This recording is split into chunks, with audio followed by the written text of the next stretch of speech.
Hi guys, welcome down to the channel. Today we're talking about club selection. We get ourselves into some awkward predicaments on the golf course, don't we? Some really tricky ones, and sometimes it's just a difficult one to try and figure out how do we, what club do we use, what type of shot do we play, how do we play this shot. So the circumstance I'm in now is I've short-sided myself and I've got a big hill in front of me. I've not really got much green to work with. So the first thing I would always say to golfers that I coach is, what's your handicap? What's the outcome? What do you want to achieve from this shot? Most people have got 3 wedges to choose from. You've got pitching wedge, sand wedge, and the lob wedge. Okay, so we've got 3 options. What's the best option for your game? What's the best option for your outcome? Because as a scratch golfer, I need to get up and down from here. This is a par 5 on this particular hole, and I'm probably here for 2, and I need to get up and down for birdie, okay? Or I may be an 18 handicapper, so let's say I'm here for 4, and I'm trying to make bogey realistically. I'm trying to make sure that I don't make any silly mistakes. Okay, back in my mind I'm thinking, oh, I can get up and down here for par. I can pop a little high one on there, stop it quite quickly, and knock the putt in. Absolutely.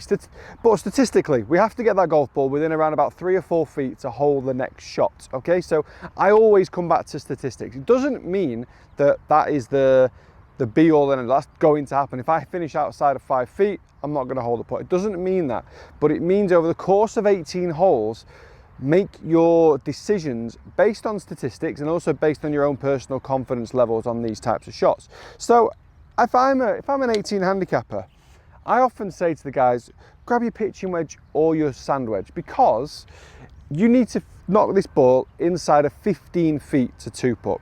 I think 20 feet, 25 feet is a little bit too far away for a guaranteed 2-putt. Certainly on this golf course, knowing these greens, they're fast, they're undulating. So we still want to try and get it as close as possible. So I could say, right, let's grab a pitching wedge, ball into the middle of the stance, and really just try and maintain the triangle in your shoulders and your arms. Once you've got that, we're still being able to use the bounce. I actually see too many golfers pot the ball too far back in the stance. The hands too far forward creates an awful amount of shaft lean, which actually takes the bounce out of the shot and leaves you with that leading edge just digging into the ground. If you get the strike, it's going to work off okay. But when you don't, it's very easy to duff it, okay? So get the club middle of the stance, get the hands pretty much over the golf ball, not too much shaft lean, weight slightly onto the left hand side, and just get a feel there of using the hips and the shoulders together. Now in this instance, I'm going to try and hit the top of the slope and just let the ball roll down the other side like so. Okay, I've landed a decent connection. The ball's landed on top of the slope, tiny bit of check because of the good connection. Roll past the hole, probably got around about 15 feet or so to go. It's not an easy putt, it's a downhill 15-footer, but with a nice soft touch off the putter, I can walk off this with a 6 and also a stress-free chip shot, which has kind of led to a simple bogey. Now, the more you do this shot, inevitably you're going to get more and more comfortable, because you're going to start to feel confident in your ability not to duff the ball. So why not go to a 54 degree?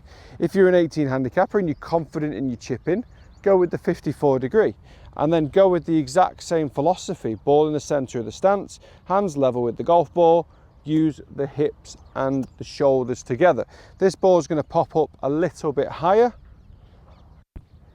with a little bit more check. I've actually landed that a little bit too far. I landed it on the downslope there, but I've still finished it closer than the first ball. I finished it around about 10 feet.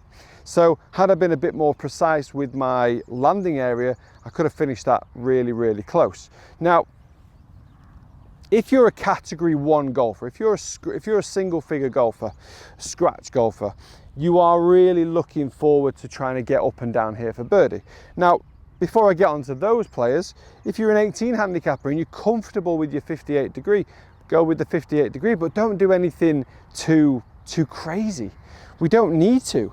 Ball in the center of the stance, hips and shoulders just kind of working together. I've got the hands pretty solid on the club, not really much rotation or deviation with the club head, and just getting the shoulders and the hips working together. And you can see me kind of hitting the ground there. I'm hitting the ground with the sole of the club, okay? Hitting the ground with the sole of the club, not the leading edge. If I go back in my stance, then I start to do too much of that, and they're catastrophic, those shots. So I can go the same sort of philosophy. Get the hands level with the golf ball, same time. Ball pops up a little bit higher, catches the downslope, and it rolls into, well, I've kind of misaligned it there, haven't I? I didn't really line up very well, but the distance control was absolutely perfect. So using the clubs for 3 different types of shots. If you need to be uber defensive, get the pitching wedge out, because that means the swing itself is going to be a little bit shorter. If you're a little bit more confident, grab the 54 degree. It means the swing can be a little bit longer, which will give you more spin and a little bit more height. If you're very confident in yourself, grab a 58 degree and it'll give you more height, but you will need more swing to actually make sure that you get the distance as well. So the longer the golf swing, the more inconsistent the shot could potentially be, okay? But what I've done now on all 3 shots is actually the same technique. I've swung it the exact same. I've got the stance slightly narrower, got the ball position in the center, got the hips and the shoulders kind of working together. And every time I'm brushing the ground with the sole of the club, with the back of the club. I'm not allowing this leading edge to jump into the ground, because if it does, I'm not saying you're going to duff it, but you're probably going to duff it. You're probably going to duff it. Okay, so it's not a guarantee. Nothing in this game is a guarantee, but we're going to make sure we use the bounce of the club. Right, for those golfers feeling optimistic, feeling like they want to get a little bit more height, want to stop that ball dead, and that would be me. I'd be in that category because I don't like landing balls on slopes. It feels very inconsistent as to how the ball is going to react. Sometimes it can shoot off the slopes, other times the spin will kind of dig into the slope quite nicely for you. So I don't like that kind of sense of not knowing what's going to happen. I think that's my OCD. So I'd like to feel from here that I can be a little bit more aggressive with the height, aggressive with the landing area, aggressive with the swing to get this ball landing and stopping dead. So what I'm going to try and do now is I'm just going to try and add a little bit more loft through my right hand. I'm going to try and get my palm of the right hand getting up to the sky as I come through impact.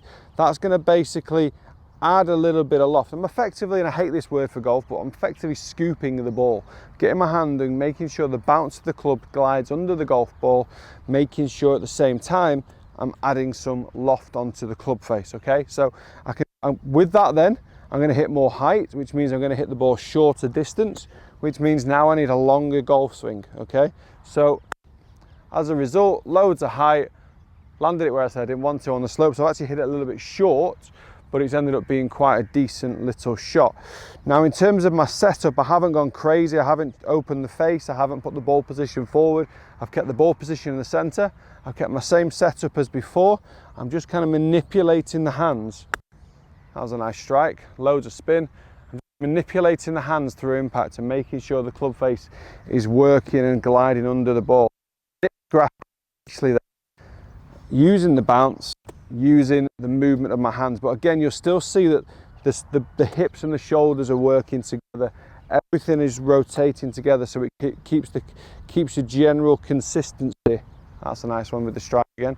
Keeps the general consistency for every single time I hit a golf shot. So I've hit three decent shots, but what I want to like to reiterate here, there's no guarantee I'm making birdie. The last one then was the best one. It's about 4 feet away.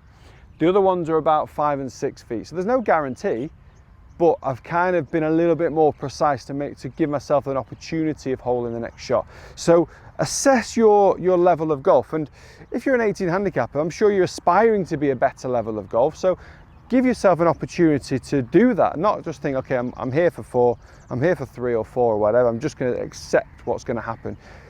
Start to try and analyze the shots. Don't just be overly defensive, but don't be overly aggressive as well. Assess the shot, assess your club selection, and then try and figure out what the ball's going to do based on the club and based on your own technique. Guys, I hope this helps. If it does, please drop me a comment in below. What clubs do you generally like to use for chipping? I like to use my 58 way too often, to be honest with you. I don't use enough of my pitching wedge, something that I'm going to try and do a little bit more of. What about you guys? Do you use a certain club pretty much everywhere? Okay guys, thanks very much for watching. Please do hit that subscribe button, follow me on my social media platforms, and I'll see you again very soon.